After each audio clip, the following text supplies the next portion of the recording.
Assalamualaikum warahmatullahi wabarakatuh.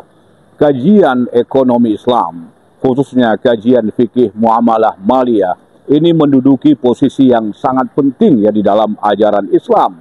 Maka kajiannya tidak boleh ditinggalkan di pesantren, di perguruan tinggi, apalagi di masjid-masjid, di musola dan di seluruh pengajian-pengajian majelis ta'lim.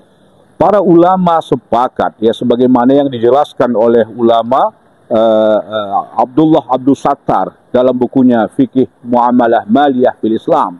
Qad ittafaqal ulama annal muamalati min lubbi maqasid diniyah. Dia mengatakan bahwa sepakat seluruh ulama bahwa muamalat ini, fikih muamalah ini, aspek ekonomi ini adalah menjadi jantung daripada maqasid syariah, maqasid diniyah.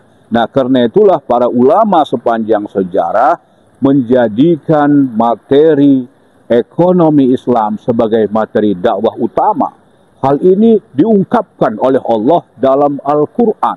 Bisa kita lihat surah Hud, mulai ayat 84, 85, 86, 87. Qalu ya Syu'aibu as-salatuka ta'muruka an natruka ma ya'budu aba'una aw an naf'al fi amwalina ma nasha innaka la antal halimur rasyid. Nah, ayat ini kalau kita lihat dan kalau kita bahas ya tafsirnya menjelaskan bahwa materi dakwah para nabi di dalam sejarah itu dipusatkan, diutamakan, diprioritaskan kepada dua hal.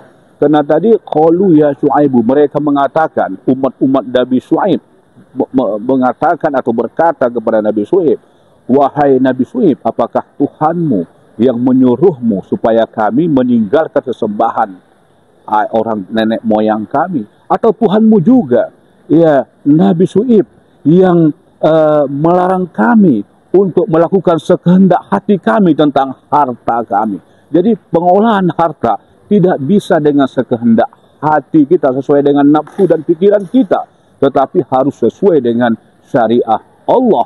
Karena itulah para ulama menafsirkan ayat ini bagus sekali. Wa hadhihi sunnatun muftaridatun 'alal anbiya'i alaihimus salatu wassalam.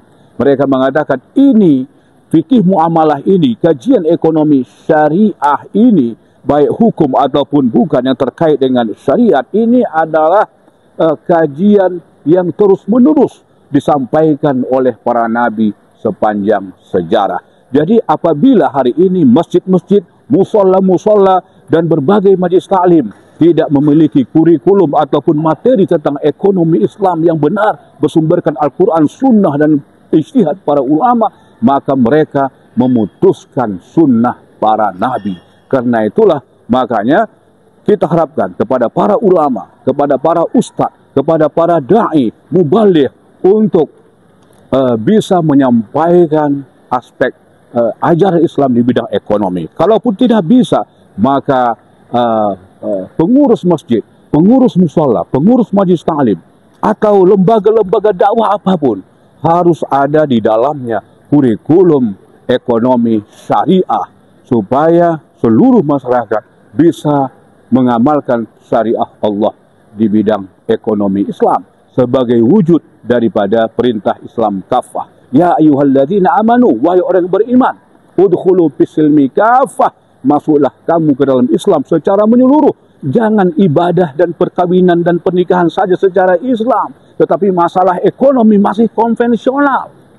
Inilah perintah Allah dalam Al-Quran ya, di dalam surah Al-Baqarah ayat 208 yang harus kita amalkan. Terima kasih. Assalamualaikum warahmatullahi wabarakatuh.